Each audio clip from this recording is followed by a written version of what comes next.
So we're now at the halfway point of the Penguin, 4 episodes down, which means there are only 4 episodes left in this quote-unquote limited series. And so definitely lots to get into with this week's episode, a lot of revelations, a lot of things and backstory that were developed and told to us about certain characters. And so lots to address in the latest episode of the Penguin. But before we do that, we're just going to start with big picture general thoughts, non-spoiler thoughts in case you haven't seen the episode quite yet, and then we'll dive in after that. But with all of that out the way, man, what did you overall think about the latest installment of the Penguin? No notes. I have no notes on this episode of The Penguin. It is my favorite episode thus far. Kristen Milioti is coming for Emmys. Everything about it. I loved hair, makeup, story, acting. I was enthralled from the beginning to the end. I stayed and watched the stuff after the episode. I was just like, wow, The Penguin just did the damn thing. I'm very excited to get into our conversation today. Yeah, it was a tremendous episode, bro. I'll just leave it there. It was a pretty phenomenal showing for the part of Kristen Milioti, completely focused on her, which we expected after last week's episode and the tease for this week's episode, but just a tremendous job. It deepened the lore and the understanding of what Arkham Asylum means for this universe. It also just told us so many things about her character as Sofia that we suspected, but we kind of needed them to flesh that stuff out to really understand, like, well, what happened here? Is she somebody to fear or to sympathize or empathize with even?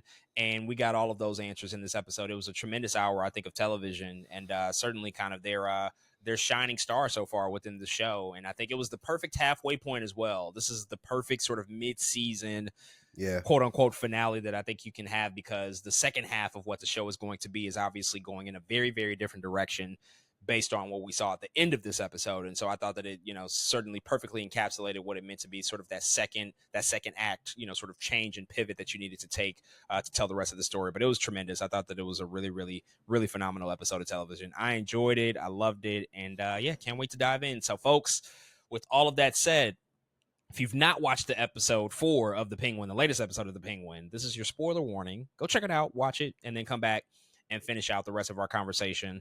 And we actually start off this episode with the events of last week's episode and how things ended. And they actually focus on the moment outside of the nightclub when Nadia Maroney shows up to basically hold Oz and Sofia at gunpoint. She's found out what they're doing. She's found out about this whole Bliss operation. And she's like, yeah, no, we're not going to have this. And so Victor shows up and obviously rams the henchman, and we know that Oz escapes. But one question and one thing that was lingering from last week was the fact that Oz was willingly allowing Sofia to be left behind, that he was just going to escape. He tells Victor, like, get the fuck out of here. It's over. It's done. We're leaving. And it's just like, well, wait a second. You guys just partnered up. It was all just good. You just made that decision that quickly in the heat of the moment. That's kind of crazy.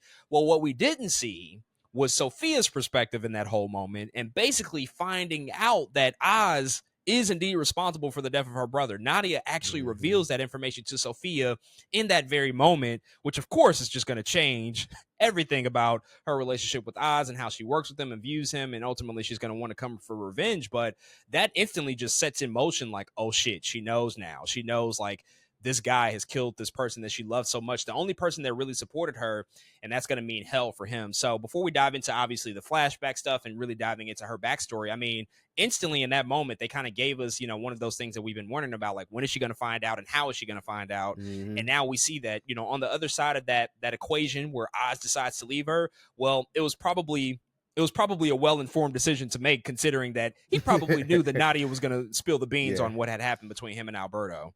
Yeah, what a cool way, I think, to not spin the narrative, that's not the word, but to see the different perspectives of what's happening there. To be able, I think, to withhold that information of what happened while they're being held at gunpoint at the end of last episode, only to then show us in this episode. I was like, oh, shoot, that's what happened. I thought that was really cool. Again, very small, I guess, TV trick, story trick, but I was like, oh, this makes a ton of sense, because I loved how we were asking questions at the end of last episode, like, man, did he leave her again? Like, why did you do that? You know what I'm saying? But now I love how coming into this episode, they're like, this is why he did it. I love that now we know the motivation almost instantly and why Oz did that. And as it's happening, you're like, oh shit, here comes the war. Then we go into the flashback. And so I really like that. It was like a tee up for what's about to come after we resolve or what the flashbacks look like. But man, I thought it was pretty interesting, again, to see how that all went down, to see how how Oz once again was trying to throw Sophia under the bus, trying to say he was like, "Hey, Bliss is supposed to be all yours." I'm like, this dude is a talker. Oz is really a talker. He's trying to talk himself out of another situation. We in the audience know that's not the case. You weren't trying to work on behalf of the Maronis, but here he is trying to get himself out of another situation. Shout out to Vic for saving Penguin, I guess, or saving Oz, I guess. But yeah, I thought it was a really cool way to start the episode by answering a very big question that I had from the last one. Very well timed and very well placed, because in a few short minutes after this, they start to peel back the layers on what this means on an even deeper level, considering that Sophia and Oz have known each other. This is not a new relationship out of nowhere. Right. All of this stuff is actually informing everything that's happening in the present day. And so it was a great way to just open up, the episode, answering that question, leading us into what's going to happen in the future, but then taking a step back, which is where we're going to go, because we have to go back to Sophia and her youth and growing up, being around the Falcone crime family, what that all meant. First and foremost, they have a recast Carmine here. Mark Strong steps into the role, and takes over as Carmine Falcone in the show. I think he did a really, really good job overall. But Agreed. we see Sophia, really sort of innocent. She's obviously adjacently a part of this life, of course, because of her father and just like how closely tied in he is with the mob and the criminal underworld of Gotham. But she's still very innocent. When we meet her, we see her just working. She's attending these events, that are happening throughout the city. Like, this is all stuff that just lends to the idea where it's like, well, wait a second, like, this isn't somebody that I would consider the hangman. This doesn't appear to be a crazy person or somebody to fear. And turns out that's all true, because Sophia was living a very pretty much ordinary life for the most part, like a Yeah. life away from crime, a life very much just wrapped up in the things that she was passionate about. And even more so, her chauffeur is Oz. Oz was her driver, and she also had a pretty decent relationship with him. It wasn't the greatest, but it was fine. Hmm. And they had a good relationship, a working relationship with each other. And ultimately, this just kind of paints a picture of like her reality juxtaposed obviously to the reality that we know is ultimately underneath the surface of this crime family and what that ultimately means. What did you think about just those opening moments, before it even got into the details and her unpacking some of the stuff that she learned about her father? What did you think Yeah. about just like seeing that really for the first time, like in comparison to what we've seen out of Sophia this entire time, which has been a very cutthroat, very stern, very independent woman, sort of leading this very ordinary life in her youth? Yeah.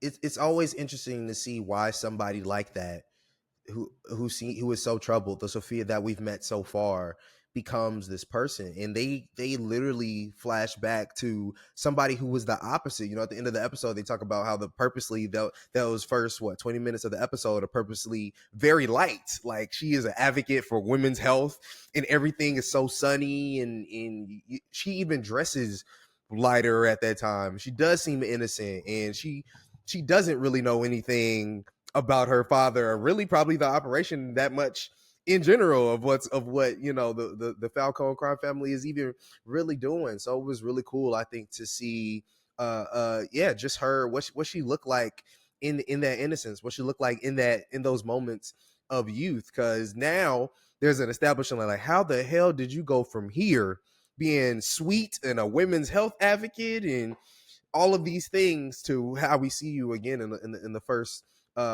three episodes. It was a very interesting, I think, way to start. But again, given all we've gotten, so man, what now it's like, okay, how the hell did this go down? But yeah, I thought it was really cool to see how some of those little things about her personality, while she was good, might carry over to how she is in the way that we know her. Yeah, I mean, it just instantly for me, I was just like, well, what happened here? Instantly, I think you just start to wonder, like, what happened? Like, how could she have been leading such a normal and successful life to all of Mm-hmm. a sudden have this personality and this reputation that precedes her, and she's all of a sudden so feared and considered like one of the new big crime bosses in all of Gotham? Like, something pretty dramatic had to happen to this woman.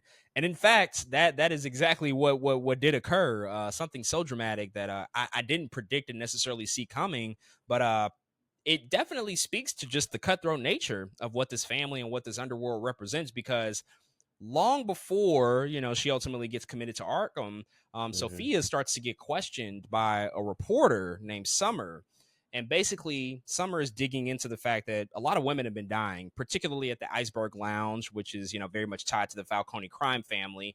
And we see that a lot of these women have been strangled. There's a lot of bruising around their necks. This is all consistent that, like, probably one person did this. And then not long after that, Sofia discovers her mother has died by hanging. And it's a very, very crazy, surreal scene to see this young girl, this young woman, at that point, like, see something so drastic happen to her mother. And Carmine ultimately intervenes, and he maintains ultimately that she committed suicide. Well, that's not obviously true. We know that Carmine is a Mm-hmm. very vicious individual who's murdered multiple women. And of course, if you've seen the Batman and you know just what he represents in that Yeah. movie and ultimately what he did, you see that this is all consistent with his personality. Like, he Mm-hmm. he has a thing for strangling women, and so he lies to his daughter. But this is all just like very, very dark stuff that they start to peel back and unpack, like the repetitive murder of women, across Gotham at the hands of one guy, the top of this crime family, and then even the murder of his own wife and the mother of his daughter, at his own hands, and the concealment of that information and a lie that he uses to cover up that information that only just adds into this really, Mm-hmm. really dysfunctional relationship between him and Sophia.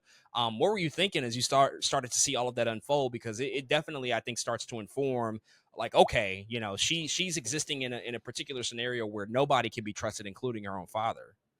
Yeah, what this is when it becomes a crazy fucked up situation. I again, I love their ability, I think, to connect some of the dots, even with the Batman.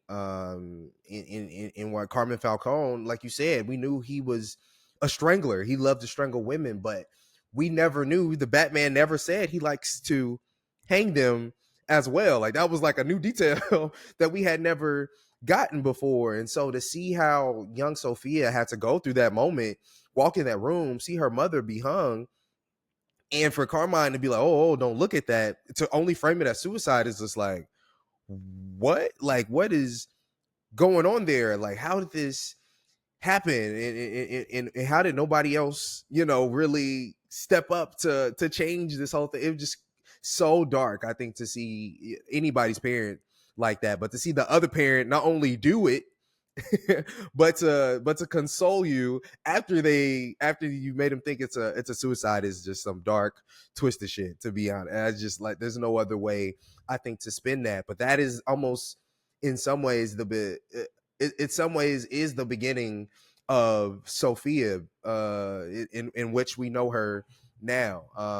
But man, that's some dark stuff, man. Carmine Falcone is like, just like added a different level of what the hell is going on there. But I had another thought too, of like, they had those women, that the reporter was talking about, that was on that list, those seven women. I was like, oh, one of these women is probably Catwoman's mom. You know what I mean? Like, oh, that would make a ton of sense, actually. And so yeah, I love little stuff like that. They never say that explicitly, but as somebody who has watched the Batman, it was like, oh, that's a small dot I get to connect, just knowing the lore of what's happening in this universe. So I thought that idea was cool. But man, they're going balls to the wall in this Gotham, man. This is a dark place to be. Yeah, and I mean, even just like flipping the script on what you just anticipate out of this, when you hear the Hangman, when you hear that she's been given this identity, this persona, and you think about comics, and it's like, okay, I see what they're going for here. They're like obviously giving her this villainous persona, but then they just obviously pull the rug out from under you and give us really kind of a portrait of a person that's like the victim of like very, very cruel, Mm-hmm. manipulative stuff at the hands of her father, because her father's sins are just they're so grave, they're so significant that he's even willing to lie to his daughter, in a sense to protect himself. You think it would be done out of a I guess a sense of, I'm trying to protect her and shield her from just the Mm-hmm. horror of the reality of it, but we see quickly, like after this, that that's not the case at all. Anybody is willing to be sacrificed at the hands of Carmine Falcone, and it's just like, Wow. it's terrible. It's a really, really terrible circumstance that she obviously has to deal with, and she's confused and doesn't know how to grapple with it, and doesn't know who to trust and believe. Her own father's lying to her, but she doesn't necessarily know that at that point. So there's so many things there that just like make you really feel for her and just like feel what she's going through, and ultimately Mm-hmm. you question, like, well, okay, well, now that she's starting to know this information, how does she use this, or how does she get out of this? Like the more you know in this world, the worse off you are. You actually Right. become more vulnerable to a certain extent because you know more information, because now people are Mm-hmm. looking at you, and that's exactly what kind of starts to happen, because ultimately Sophia gets confronted by her father about these sort of secret meetings that she's been having with Summer, because Oz dimed her out. Oz ultimately tells Right. Carmine, like, hey, she's been meeting with this reporter, and you might want to look into that. And because Carmine finds this out, and he already knows that he's a suspect to murder, basically he frames his daughter and commits her to Arkham Asylum as the person that's been responsible for all of this, because she ultimately leaves this function that they're at. Oz drives her home. The police Mm-hmm. pull her over. They arrest her, and they send her to Arkham Asylum. And initially, it looks like she's only going to be there for 6 months while she awaits trial. But ultimately, she ends up being there for 10 years. And we'll get into some of this Wow. Arkham stuff in particular. But what did you think about that? Like, seeing that at the end of it all, Carmine, like, just willingly sacrificed his daughter to save his own ass. Like, he just threw it all out on the line, and orchestrated her demise, because he was trying to cover up his own sins and his own misdeeds. Yeah, again, there's something about seeing how I think the Batman paints one picture and they're adding so much color here about another picture. Because in the Batman, Carmine Falcone to be this, of course, terrible, not so great person. And it's funny because, again, the story with Catwoman is like, that's my father. I don't like him. He probably got my mom killed, like, and all these other things. And you're like, damn, that is fucked up. That is really bad. But I wouldn't expect a lot of this to come out of his own family, if that makes sense. Like, he in the Batman, this is supposed to be some random woman that worked at the club. They did some stuff, probably forcibly. He strangled her, all this other bad stuff. And now you're like, oh, you do this to people you know. You do this to your own blood. like oh, this is not just because she was a stranger. This is different now. This is insane. This is supposed to be, because the thing is about Sophia, in my mind, a lot of families protect the baby girl, right? They protect the daughter. They protect, especially in a crime family. Shoot, they did their best in The Godfather. You know what I'm saying? To protect her. So it's just so interesting, I think, to see kind of the opposite happen here. He was so willing to protect himself in his legacy and whatever crazy crime that he's addicted to, that he sold out his own daughter just so he wouldn't get in trouble for it. And to see Sophia go through that, this is the moment in this show that makes Sophia the protagonist now. That's what that's what this episode is doing. It's turning Sophia into a protagonist. Before, we're like, oh man, Oz, of course, he is the titular character, but he is a villain. We know him as a villain. And the show has been kind of not painting him completely as a villain. He's been having different antagonists show up. But this is like, oh no, Sophia's the real protagonist here. So I love kind of that shift in lens that we're getting because of this whole thing going down. I thought it was so crazy, but also so very well done. Man, Carmine ultimately he comes to represent, the anti sort of traditional mob boss that we expect, the anti Tony Soprano, the anti Michael Corleone. Like, Mm-hmm. those guys appear to have some sense of a code, some Yeah, sense of, like, exactly. as you said, protection and family, ultimately above all. And in the case of, like, Tony Soprano, shielding his family from all of that. Like, Yep. Meadow, you don't know. I'm lying to you to Never. protect you. He never Yeah. tell, like, even in the sixth Mm-hmm. episode, College, like, he tells Yep. her, like, the mafia doesn't exist. That's not a real thing, and so he's not allowing herself to even be aware of that world. Whereas here, Sophia, she ultimately becomes aware of it, and not only that, starts to learn stuff, and starts to learn that, Mm-hmm. maybe her father is not the person that she thought. I mean, likely knew that there's some bad stuff going on, but not to this degree. And Right. then you now become a victim of that because you have learned too much. You found out too much information too quickly, and you have to deal with it. You have to ultimately pay the price for it and go down. This is something that a capo would ultimately be responsible for, or Mm-hmm. a consigliere. Somebody's going to take the Exactly. fall for what's Mm-hmm. happening here. No, he puts his own daughter out there, and that's just another Whew. level of just pure sadistic. You just don't give a fuck about anybody but yourself, Wow. clearly. But also, you have a hatred of women, clearly. Yeah. Like, you just hate women, Yep. period. Even your own wife and your own daughter. You don't have any sort of love or respect or any decency for women at all, considering that you're willing to kill them in such a just disgusting and heinous way. And so, yeah, we see all of that snap into focus, and now she's at Arkham. And for this particular universe, this is the most that we've seen of Arkham Asylum. You know, we got a Mm-hmm. quick glimpse of it at the end of the Batman, Yeah. when the Riddler gets confined there, but this is the most we've seen of it. We see the corridors, the halls, we see some of the cells, we see the cafeteria. Mm-hmm. We start to really like unpack Arkham Asylum in this world and the shit that goes on within Arkham. And this is happening right on the heels of Joker Folie à Deux, of course, which also showed us a lot of Arkham in that particular Mm-hmm. universe. And so, what did you think about just sort of the makeup of this obviously this iconic place to this world and this mythology? Just seeing some of the patients, seeing some of the stuff that they were doing there, electroshock therapy. I mean, it's all sorts Mm. of crazy shit going on inside the walls of Arkham. What did you make of all of that? Yeah, I think the thing that made it most Arkham feeling is its ties to the outside world, right? Like it's only adding, I think, color to that. How we see Sal Maroni kind of in jail, and when people go to visit him, it doesn't even feel like you really enter jail.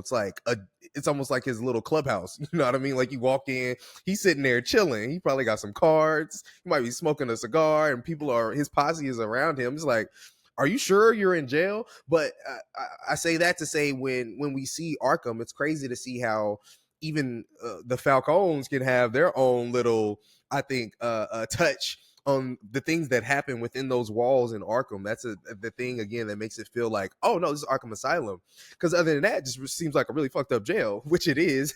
That's exactly what it is. But it's crazy to see how dark it can get in there with those gangster oversights and presence. But man, it's crazy, man, to see how gritty it is in there. It does feel different from I think a lot of the other, I guess, jail media we've been getting recently. Like when you watch like a Orange is the New Black, for example, you're like, oh, that's terrible, but it don't look like Gotham, or you know what I'm saying? It don't look like Arkham Asylum. It doesn't look like that. And so it's been interesting to see like how I guess rigid and ragged that Arkham Asylum really is compared to some of those other jail kind of things we've been getting in recent memory. Even I'm thinking about like something realistic, a real place like Sing Sing, right? Like we see Sing Sing, you're like, oh, this isn't Arkham Asylum either. Like everybody is at least somewhat, contained in the area, and that it's like, oh, that doesn't look as run down as it could be. But Arkham Asylum is like all of those extremes of what the worst conditions in these jail cells could possibly look like. So I thought they did a good job of setting it up and what it's supposed to feel like, especially the screams was like some of the craziest things that was coming out of Arkham Asylum for me. I was like, whoa, now that's what that's supposed to feel and sound like. They really did a good job, I think, of establishing that environment when it came to audio as well. Man, I think this is obviously it's a heightened state, of reality. Of course, within Arkham, it's the worst of the worst. It's the most dangerous place. Your life is always threatened. And don't get me wrong, there are certainly certain maximum security prisons across the country where that is true. Like your life is on the line. Pretty much For every time sure. you walk out in those hallways. And it's always just interesting to see the differences and some of the similarities and how that's painted, especially like considering that she is like a female inmate and how that's going to be different than what a male inmate is going through as well, because Mm-hmm. that's a totally different Exactly. experience. And she's also like truly innocent, like she hasn't done a Yeah. thing, and so Mm-hmm. she's all of a sudden being thrust into a world in which her life is threatened and she's being questioned and people are using intimidation tactics against her and telling her all sorts of misinformation, and she doesn't know how to navigate this world. Like that's just not a thing. And she ultimately has to learn how to live with that and learn how to navigate it, even in the most dire circumstances, because once they start to do the electroshock therapy, it's like, oh, okay, this is fucking just like terrible. Like we're Mm-hmm. really starting to break down this individual on a psychological level, because she starts to Yep. hallucinate, and all of a sudden you're seeing this endless loop of just like terrible memories that she has to relive, her mother's death. All of that stuff just like takes her to a deep, deep, dark place. And we find out like, yeah, she's doing 10 years here. This is not like a short Mm-hmm. stint. Initially it was 6 months, but now it's going to be 10 years. And we have to speed run a lot of that. We can't, we obviously can't spend a ton of time here because we only have so many episodes. I would have loved to see Low more, key. obviously, just because Yeah. like that's a whole story in and of itself. But clearly we start to see this descent into just her becoming another person, her losing her former self and becoming a more ruthless individual. and Hmm. and that kind of culminates in this whole interaction with the Magpie character, who was another fellow female inmate that when we first initially see her, she's just annoying. She's using the peephole through the cells to just be irritable, towards Sophia. And there's a whole nother sequence that happens in the cafeteria where she's just, talking shit, and they're giving her the whole hangman nickname and everything. This is stuff obviously she very much resents, considering she is innocent, but she lashes out. Finally, we see Sophia just kind of break and lose it, and she murders Magpie. She just pummels her head into the side of a cafeteria table, just bloodies her to a pulp, and I would assume commit her first murder in life. But Yep. by that point, she has just lost everything, and she has no remorse anymore, and she's been beaten down and experimented on, and just so many things have been done to her by that point. It's obviously been multiple years to where Hmm. she just doesn't give a fuck, and we see her ruthlessness come out. So what did you make of that? Just seeing like her kind of transform into this new person, and ultimately, I think, becoming a victim just due to the circumstances of everything that was happening around her. Yeah, I like the moment where she talks to what's his name, Dr. Lane, I think his name, where she talks to Dr. Lane, and she's like, "How does it feel to see somebody unravel?" And that's really what was happening to her. We were watching her unravel in real time, and it's so easy for us as the audience to be frustrated with everything that's happening, and to recognize firsthand, to see firsthand what it's like for somebody to be so wrongfully accused and to be done wrong by a fucked up system, and with so many hands on it and so many different ways to touch it. It was just crazy, man. And so, of course, after electroshock therapy, of course, after all these people in here calling you hangman for something you didn't do, and after your father threw you in here to not only take the fall, but to stay in here as long as possible, possibly for the rest of your life, and to maybe forcefully get you to kill somebody with a fork that you would literally snap and kill somebody with no remorse. Rest in peace to Magpie. You didn't do anything per se, Magpie. Well, if she's really like the DC villain, she actually did a lot of shit. If this is DC villain Magpie, she actually did do a lot of shit. And she belongs in Arkham Asylum. But you weren't supposed to die in that moment. That was some other stuff out of your control, because Sofia Falcone was really put through the ringer in the worst possible ways, in order to lead her to that, man. It's just so many fucked up circumstances. And it almost goes back to what, in some ways, Penguin says about Gotham. Like, this is the way things are. It's like a kill or be killed mentality. And some of the things that he says would probably help people in their lives if they lived differently. Because she was innocent, she is in this predicament. Because she wasn't I guess on the offensive, or trying to, be some big mob boss. It kind of got her in trouble and led her to be able to be framed for these crimes and murders and all. It's just so interesting, I think, to see how terrible all of this is. Yeah, so it was jacked up, man, long story short. And it's crazy to see, I think, Sophia to have to go through this. But I like how in these moments we're low-key like rooting for her in some ways, even though it feels like we shouldn't. It's funny because we do the same thing for Oz. Yeah, I mean, look, she's dealing with a huge family betrayal at this point, where everybody that she once thought was in her corner no longer supports her, and that's a massive thing to deal with. And then to find out that they've conspired against you, to Mm-hmm. keep you here indefinitely, because you could have probably gotten out maybe if you stood trial, because it would have been very thin evidence, but they figured out a way to convince the judge to keep you there.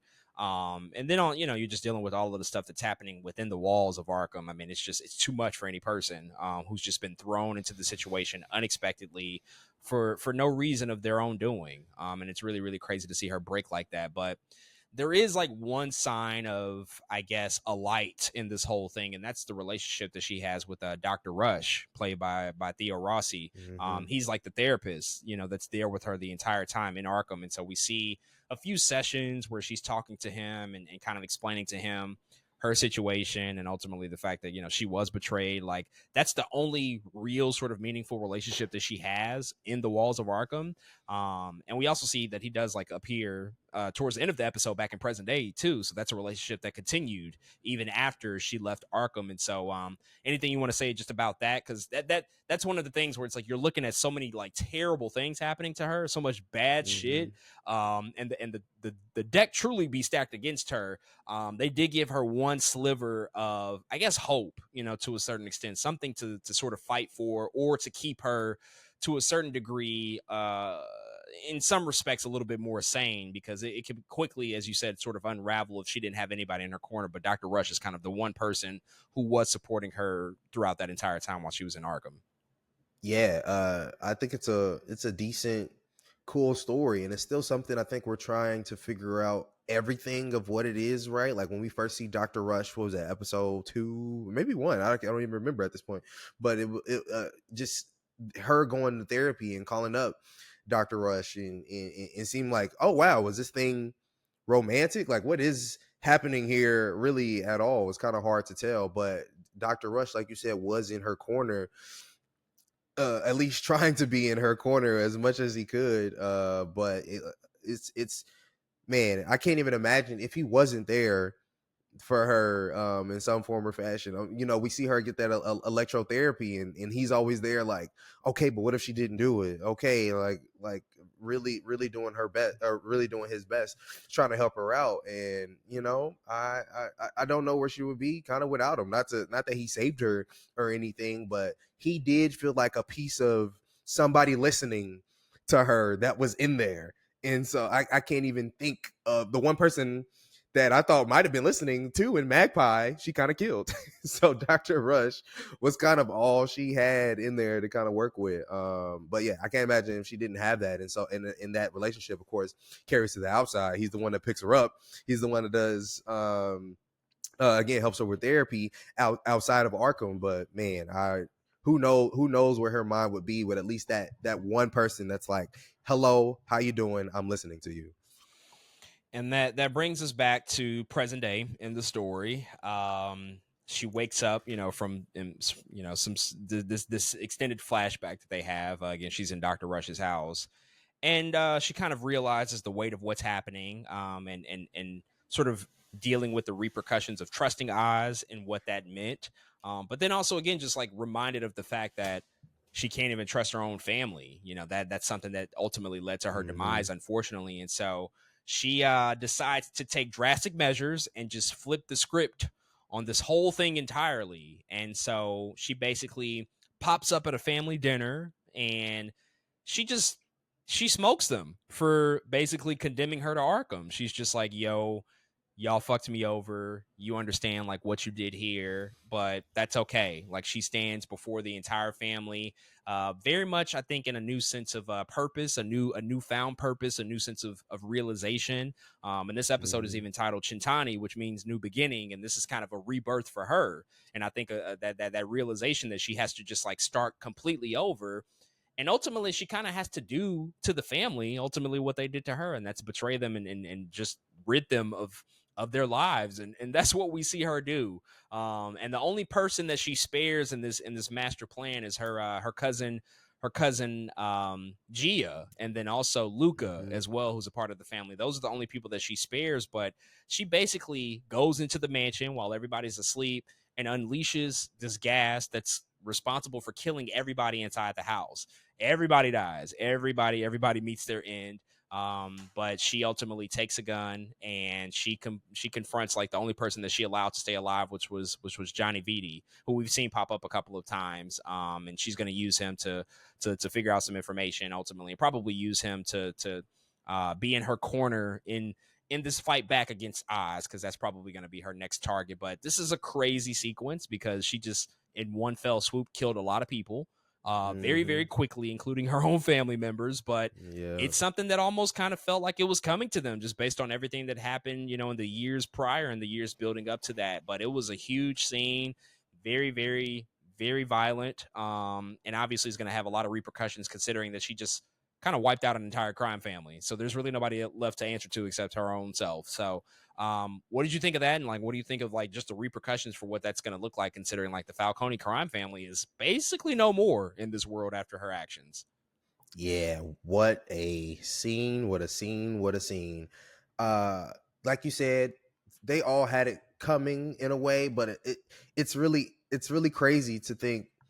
I think that's why they were so afraid of her to come back and enter into the family, because a lot of it was part guilt, like they know what they had done, but also because she had known what they know they had done, what was she now going to do about that? And in some ways, they kept her either not far away enough or not close enough. And I think that's where ultimately they met their demise. And I really love this scene because, again, Kristen Milioti was going insane, but also the costume department, that yellow dress she had on was a statement. I said, oh, we're here. I knew something was going to go down when she walked in with that yellow dress and her hair looking and the way her makeup looked. I said, yeah, something's about to go down here in some sort of way. Because like you said, Shintani is, like you said, for her kind of like a rebirth. It is a toast to her, I think, becoming somebody else here. And I think after, the run-in with Oz, and again, Oz taking away the one person who championed her while she was in jail, again, outside of Dr. Rush. I wouldn't say he championed her, but definitely Alberto being there for her and knowing that Oz was ultimately responsible after all the lies, again, of taking the one person who was trying to get her out away from her. It's time to make some changes. It's time to stop trusting people in what they say. Again, they had just made amends about her getting her in there in the first place. They kind of talked it out. It was done. They became partners. Now some new news has arrived, and she's sick and tired of being sick and tired. And it's time. Sorry, family. Y'all don't respect me. I don't need y'all here anymore because y'all didn't feel like y'all needed me. Goodbye. Y'all only creating yeah. And I think when she seen what's the little girl's name? Gia. When she seen Gia, there was something in her in which, again, she I think she said this to her, but she was like, I won't let you be harmed by any monsters. And she doesn't want what happened to Gia, or what happened to her happen to Gia. There's so much, I think, a relation there for her that she wants to, get rid of. And so, man, the way she gets rid of them with the gas, and again, it was very crazy, I think, to watch. But knowing how smart that I think she can be, that Sofia can be, it was really cool to watch, and it was almost smooth too, in a way. Like, she has so much swag to her. So it just makes you like Sofia Falcone even more. But it was a really cool, I think scene to see. But it was pretty messed up too. It was definitely giving Cersei Lannister, no more enemies. I'm killing all my enemies out here. Y'all are gonna meet your end, and that's exactly what she did, and super effective. But I mean, it's a really really stark contrast again to just like where we saw her, of course, like in the episodes prior with the relationship with Oz, but then obviously her youth and her experience in Arkham, just like how much had changed her, and how much she had changed to her core. That's just so pivotal to always remember that, it's the accumulation of all of these things, the accumulation of the Mm-hmm. betrayals and the backstabbings, and it just really does make you empathize with her and just like what she's been through. I do, now that we've like reached the end of the episode, I do want to talk about something on a big little bit more of a big picture level, considering that this is like so much of a Sophia focused episode. We've referenced Oz obviously, but I do want to like unpack his part in this as well, just because like, yes, he does sell her out and ultimately is responsible for Carmine, her father, basically orchestrating her demise. But there was a subtle thing that happened in that function. When Oz was inside and he was looking for Sophia, she looked at him like, "Oh, Oz, what are you doing inside of here?" And he like looked at her like, "Wow, like I can't even be here. I'm Mm-hmm. not more than a driver." Obviously, that made him feel really small in that moment, I think. And we Mm-hmm. know how sensitive he is just about people calling him the Penguin and his appearance and ultimately his role, like him being made to feel lesser than. And so I don't bring that up to obviously justify what he did to Sophia, but that Right. obviously is what led to Oz being willing to dime her out and ultimately sacrifice Mm-hmm. her and reveal that information to Carmine. So I mean, what do you want to say just about that? Just like the other side of that coin between the relationship between these two. Like she did have a moment where she might have gave that relationship a little bit too much of a nudge in the respect of, I guess, disrespect, and treating him in that way and not seeing him as equal and sort of questioning his position, ultimately allowing this opening for him to say like, oh wow, she doesn't even respect me, so I'm just going to take that and run with it and ultimately, do something that's going to lead to her demise as well. Yeah, she's had a couple moments like that, I think, to Oz, where she's like, "Don't worry, he's just the driver," or like, last episode, she's like, uh, they're trying to get into the car, or they're about to leave Oz's apartment, and Vic is about to tag along as a driver. She's like, "No, stay here.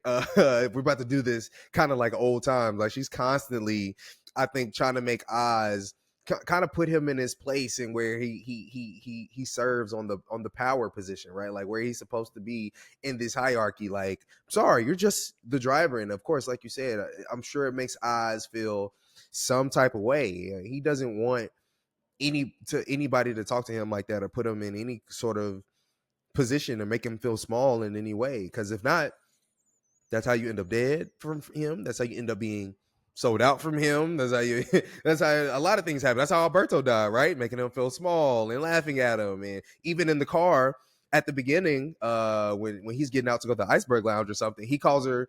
Alberto calls him the penguin, and Sophia's like, "Don't call him that." I'm like, "Wait, so 1 second you are kind of like going to his defense, and then another second I think she does at moments turn around and kind of perform kind of those same uh I guess diatribes, or perform those same making him feel small. And so it's crazy thing, I think, to see how they kind of go back and forth. It's so weird, their relationship, because in moments you can see it being loving, and then the next moment you can see it kind of being the opposite. And in a lot of ways, that's what the show has been thus far. One episode is like, oh, Oz is in trouble, Sophia suspects him as killing this dude. The next moment they made up and they're partners, and it's really interesting to see the back and forth between these two characters. And that is, of course, ultimately the struggle. That's what this show is, we know, at this point. But it's cool to see, I think, the small little nuances in the way conversation, and the way you could say one thing to Oz and it could change the way he thinks about you and how he feels about you, and the same thing about Sophia too. It's kind of crazy how both different and how similar they are. I think that's what makes this such an interesting conflict. Yeah, I think that was just such, for me, in that scene when she questions, him being inside. It was great subtle acting by Colin Farrell, because you can see it all over his face. Like he felt really burned by that. And I think that, Mm-hmm. everything you said, because they were so close and they had this friendly relationship, I think he probably considered her a friend, and maybe the one person in the family that showed him some level of respect. For her to say that to him in that moment, he's like, what? Like, wait a second. And that really Mm-hmm. bothered him, clearly. So much so that he retaliated in a, sort of metaphorically speaking, violent way. Yeah, for It doesn't sure. get any worse than what he did ultimately to her, being responsible, being, sort of the communication device to relay that information back. I mean, that changed everything about her life. Like Oz is ultimately responsible for that. Like, yes, Carmine had to see that through and orchestrate it, but it doesn't ever get back to him if Oz doesn't tell him. And Right.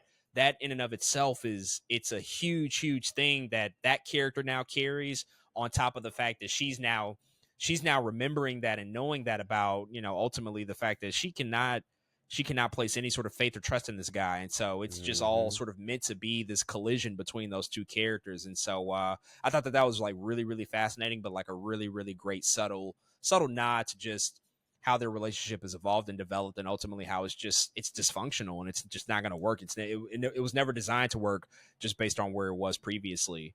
Mm-hmm. Last quick thing, because we do focus so much on Sophia here, and we do like finally have some answers about like her backstory. This is very different than the comics. In the comics, Yeah. and the way that like Jeff Loeb wrote her in particular as a part of Long Halloween, and I think like even the animated movies, like those are like good watches to see kind of the comps. But she very much is a part of the business, and she wants to like be the crime boss, and she's very ambitious, she's ferocious, there's a sense of greed to her.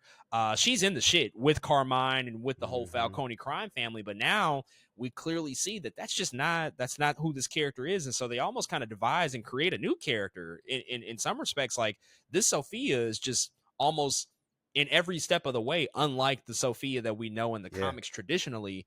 I Hmm. don't know. How do you feel about that decision? Do you think it's ultimately a good one? I think it's serving this story pretty well from what we've seen so far, but Yeah. it's a drastic departure. And so, do you think that that benefits them with the storytelling, especially compared to like Oz being the focal point, or would you have wanted to see maybe some of those more traditional ruthless aspects about her character come to the forefront in terms of her position within the crime family?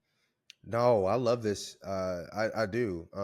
Because yeah, that's what makes I think comic book stories so interesting is how can we change this thing for to fit the narrative that we have right now? And I think they're doing a good job of changing all these characters to fit the narrative that we have right now. I remember initially we're trying to figure out, you know, who's killing these other members of the Falcone family. Who's the because the holiday killer is killing. Remember, that's the long Halloween. The holiday killer killing all the Falcones, and it turns out to be Alberto. That's not like that in this show at all. You know what I'm saying? Like Alberto got killed by Oz, and now Sophia just got done killing pretty much the whole Falcone family, which is like, what? How did we get here? But I love that it's different from those stories. I think it has enough influence from those old stories.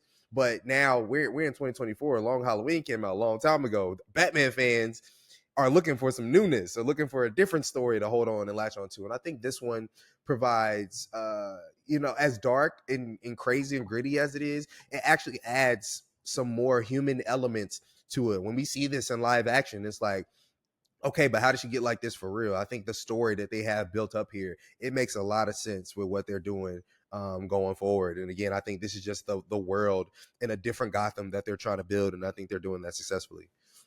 Yeah, and the end result is kind of the same in some respects. Like she does in the show now, Somebody, yeah, she wants control. She wants to yeah, be the head of the family, and that's what she's doing here. We're seeing the viciousness, the ruthlessness, you know, start hmm, to evolve. But the place in which it came from, it's so much more deep, you know, than they really have ever exactly. explored in the comics, and it's multidimensional, and it's tied into a very tragic place as well, which I think is also like super important. Like the tragedy of Hmm. her family and the tragedy of her relationship with her father ultimately turned her kind of exactly into a very similar person in many respects, you know, and her becoming a new but different Carmine, a version of that character, you know, with obviously a lot of different shades and a lot of different twists along the way with this particular journey. And so I think it's a great way to infuse the character with a bunch of new things that we couldn't have predicted, that we didn't know. But Yeah. ultimately, by the end result of it, it's like, yeah, there's still like some familiar stuff there that we obviously, if you read the comics or, you know, watch the other media, whatever the case may be, you can see like,